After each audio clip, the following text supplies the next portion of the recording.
Okay guys, so this is Hitesh Tripathi and this is editorial video of Ad Coder contest, Zone Energy Programming Contest. Okay, so problem A, B and D. Okay, fine. So before this, अगर आपने channel subscribe नहीं किया तो कर लो. I post CP editorials plus some random DSA videos. So in question A, UFO invasion, we are having a string of length 12. Okay, string of length is fixed, that is 12, and we have to tell how many occurrence of zone, this word, are there in string S. Okay, so हम normal string में traverse करेंगे और 4 length की सब string check कर लेंगे. अगर वो जोन है तो काउंट में प्लस, एल्स में माइनस. ओके,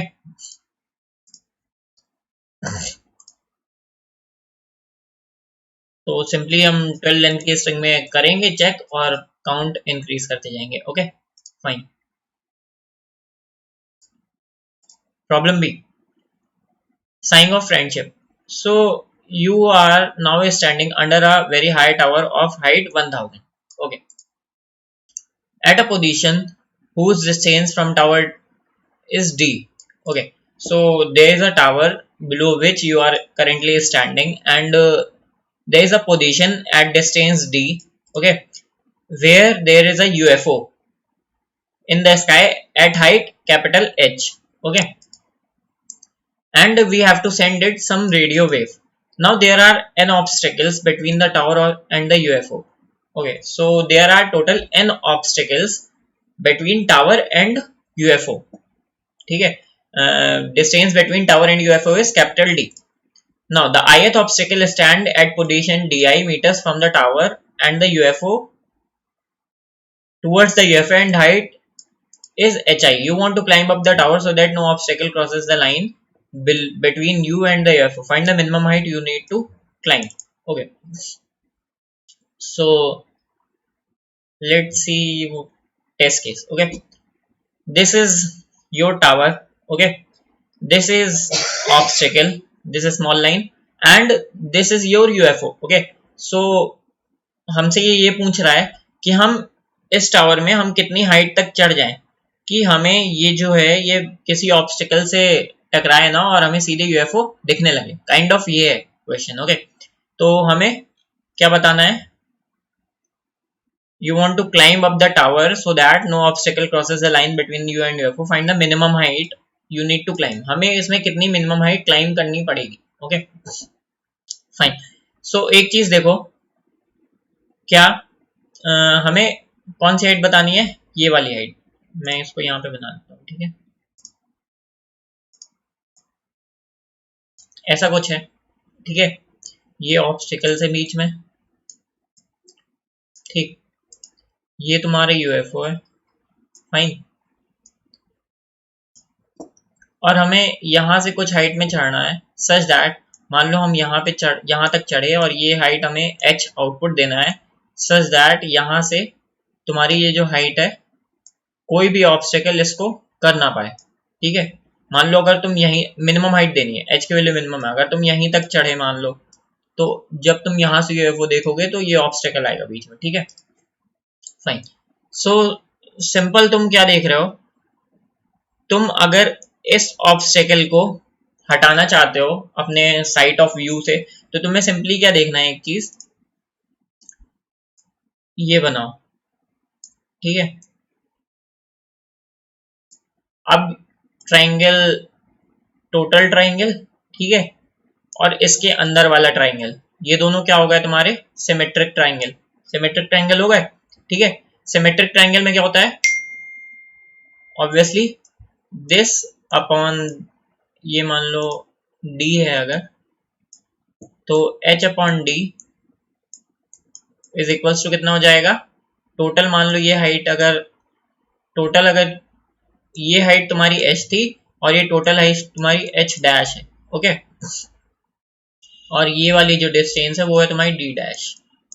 तो h dash upon d dash, ये तुम्हारी इनइक्वालिटी बनेगी. ठीक है, अब तुम्हें एट द पॉइंट तुम्हें निकालना क्या है? तुम्हें निकालना है h डैश की वैल्यू. ओके, अगर तुम्हें h डैश की वैल्यू मिल जाएगी तो तुम्हारी h की वैल्यू तुम्हें सिंपली मिल जाएगी। कैसे? तुम जो टोटल हाइट है उसमें से h डैश माइनस कर दोगे तो तुम्हें h की वैल्यू मिल जाएगी। Okay fine. अब एक चीज देखो कि तुम्हें इस टावर के लिए मिल गई कि इस टावर को अपने साइट ऑफ व्यू से हटाने के लिए तुम्हें कितनी हाइट चढ़नी पड़ेगी। ऐसे ही तुम्हें सारे टावर्स के लिए चेक करना है। ठीक है, सारे टावर्स में चेक करो और वो मैक्सिमम हाइट जो तुम्हें चाहिए पड़ेगी वो तुम्हारा आंसर हो जाएगा ऑब्वियसली, क्योंकि कोई भी टावर तुम्हारा बीच में नहीं आना चाहिए। तो maximum of all the cases. Okay, तो ये वाली इनइक्वालिटी का यूज करेंगे। अब इसमें h की वैल्यू क्या हो जाएगी? सिंपली वो हमें पता है। ठीक है, टोटल हाइट माइनस ऑब्स्टेकल की हाइट। ठीक है, d की वैल्यू क्या हो जाएगी? वो भी हमें पता है, total this distance minus obstacle की डिस्टेंस। h डैश की वैल्यू हमें निकालनी है। d डैश की वैल्यू कितनी हो जाएगी? d डैश की वैल्यू हो जाएगी टोटल डिस्टेंस माइनस ऑब्स्टेकल की डिस्टेंस। d डैश की वैल्यू हो जाएगी टोटल डिस्टेंस। ओके ठीक है, तो यहाँ से h डैश की वैल्यू निकल आएगी और आंसर को बार बार अपडेट करते जाना। तो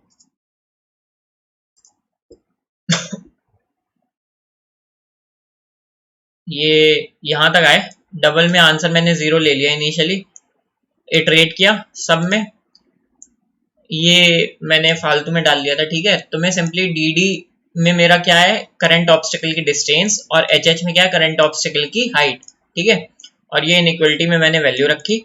x में मेरी आ गई h डैश की वैल्यू, और फाइनल हमें आंसर किससे अपडेट करना है? Total height minus h dash. Okay, तो अपडेट करते जाएंगे हम। Question D, you are given a cipher text s, it can be decrypted by the following method। हमें एक tmt स्ट्रिंग लेनी है। Question D, message of aliens. Okay, हमें एक गिवन स्ट्रिंग s है और हमें उसको t में कन्वर्ट करना है। कैसे? i से पूरी स्ट्रिंग में इटरेट करना है। ठीक है, जहां भी हमें कैपिटल R मिल रहा है वहां पे हमें जो अभी करंट स्ट्रिंग हमारी t है उसको टोटल रिवर्स कर देना है। ठीक है, if the ith character is not r then add the current character to the end of t। तो सिंपल है, जहां पे भी हमें कैपिटल R मिल रहा है वहां पे हमें टोटल करंट स्ट्रिंग जो अभी तक हमें मिली है उसको रिवर्स कर देना है। अगर नहीं मिल रहा है तो हमें क्या करना है? सिंपली लास्ट में कैरेक्टर वो ऐड कर देना है। ठीक है, आफ्टर द ऑपरेशंस अबव, सारे ऑपरेशन होने के बाद हमें क्या करना है? Simply to consecutive same characters हैं उनको अपनी स्ट्रिंग से हटाना है। जैसे कि ये वाला टेस्ट केस देखो, ये वाला ओ, अभी तक एक भी आर नहीं है, ओ को ऐड कर देंगे, सिंपली जेड को ऐड कर देंगे। जैसे ही आर मिला रिवर्स कर दिया, रिवर्स करने के बाद टी कितना हो गया? जेड हो। ठीक है, फिर एन को पुश किया, ओ को पुश किया, एन को पुश किया, एन को पुश किया, ओ को पुश किया, टी को पुश किया। ठीक है, अब टोटल स्ट्रिंग हमारी कुछ हो गई। अब उससे रिमूव क्या करना है हमें?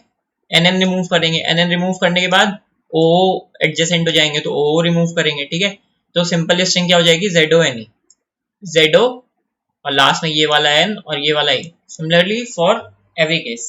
ठीक है, अब simple C N capital S की वैल्यू देखो, मॉड एस की 10⁵ है, तो हम सारे कैरेक्टर में रिवर्स नहीं कर सकते, कॉम्प्लेक्सिटी ज्यादा हो जाएगी। ठीक है, तो हमें सिंपली कुछ ऐसा क्वेश्चन पहले भी आ चुका है कॉन्टेस्ट में कि हमें एक टाइप के ऑपरेशन एक साथ परफॉर्म करने होंगे और दूसरे टाइप के ऑपरेशन एक साथ। ठीक है फाइन, तो हम सिंपली क्या कर सकते हैं?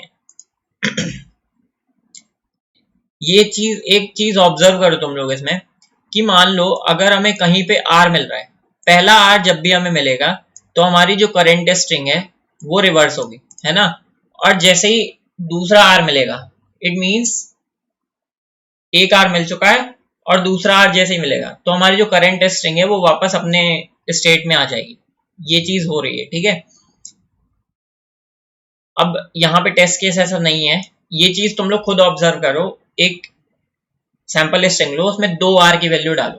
ठीक है, 2r की वैल्यू डालने के बाद तुम देखोगे जो पहली r की वैल्यू आई वहां पर तुम्हारी जो उसके जस्ट पहले की स्ट्रिंग थी वो तो रिवर्स हो जाएगी, है ना।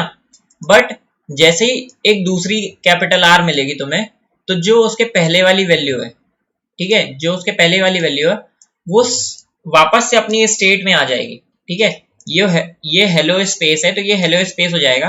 बस चेंज क्या हो जाएगा कि ये जो चीज है अब तुम्हारी, ये चीज ये ओरिजिनल स्ट्रिंग के लास्ट में आ जाएगी। ठीक है,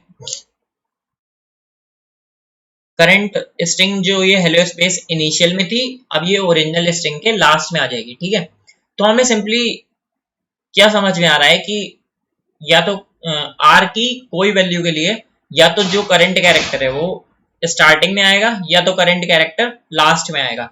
लास्ट में इन द सेंस क्योंकि ये same hello space value last में पुश लास्ट हो रही है। ठीक है, करंट स्ट्रिंग के रिवर्स करने में ये हेलो स्पेस एंड में चला जाएगा, इसलिए। ठीक है, अब ये चीज अगर तुम्हें ऑब्जर्व करनी है तो ये चीज तुम सिंपली एक सैंपल स्ट्रिंग लो और 2 आर की वैल्यू उसमें डाल के देख लो, तुम्हें समझ में आ जाएगा। ठीक है, तो सिंपली हम चेक करते जाएंगे आर की वैल्यू और उसे 1 है कि ऑड है कि इवन है, हम इसमें अपडेट करते जाएंगे। ठीक है, और अगर आर की वैल्यू मान लो अभी 0 है, ठीक है, तो हम उसको क्या करेंगे, स्टार्टिंग में पुश कर देंगे, और अगर आर की वैल्यू 1 है तो हम उसको लास्ट में पुश कर देंगे।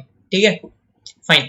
अब दूसरा केस हमारा क्या बचा कि हमें जो कैरेक्टर्स हैं एडजेसेंट वाले उनको हटाना है। तो ये हम सिंपली बहुत बार कर चुके हैं। हम एक एम्प्टी स्ट्रिंग में सारे कैरेक्टर्स डालते जाएंगे और जैसे ही हमारा करंट कैरेक्टर प्रीवियस कैरेक्टर से मैच हो जाएगा, जैसे ये एल तुमने डाल दिया, अब ये करंट कैरेक्टर दोबारा ये वाला डालोगे, ये तुम्हारे प्रीवियस कैरेक्टर से मैच हुआ तो तुम क्या कर दोगे, इसको डालोगे नहीं, बस लास्ट वाले को निकाल दोगे। ठीक है, तो सिंपल क्वेश्चन था। ठीक, स्टैंडर्ड क्वेश्चन था I should say. Okay, string ले ली, DQ ले लिया क्योंकि हमें पुश फ्रंट और पुश बैक दोनों ऑपरेशन चाहिए, तुम लिस्ट भी ले सकते हो इसकी जगह। ठीक है, और ये मैंने ले लिया करंट फ्लैग, ठीक है, x की वैल्यू के लिए। अब क्या किया मैंने, स्ट्रिंग में ट्रैवर्स किया, अगर करंट कैरेक्टर की वैल्यू r मिली तुम्हें, ठीक है, तो तुम सिंपली उसको क्या करोगे, अपडेट कर दोगे। ठीक, अब अगर उसकी वैल्यू 1 है r की, तो तुम उसको कहां पुश करोगे, q के स्टार्टिंग में, और अगर उसकी वैल्यू 0 है तो उसको q के बैक में। ठीक है, तुम्हें एक बार स्टार्टिंग में पुश करना है, एक बार लास्ट में पुश करना, और एंड में तुम चेक करोगे अगर x की वैल्यू 1 है तो सिंपली एक बार तुम्हारी टोटल स्ट्रिंग रिवर्स हो रही है। ये चीज तुम सिंपली अगर कंफ्यूज हो रहे हो तो सिंपली क्या करो, एक स्ट्रिंग लो, उसमें 2 आर की वैल्यू डालो और ऑब्जर्व कर लो, तुरंत ऑब्जर्व हो जाएगा। ठीक है, फिर हमने क्या किया, एक एम्प्टी स्ट्रिंग ली, अपनी क्यू में ट्रैवर्स किया, और जैसे ही हमें लास्ट कैरेक्टर जो है वो सी के करंट कैरेक्टर के इक्वल मिल रहा है तो आंसर से पॉप बैक करते गए, एल्स में हमने पुश कर दिया और see out answer. So thank you guys for watching this video. If you have any doubt, you can ask in comment section. Plus subscribe this channel and like this video.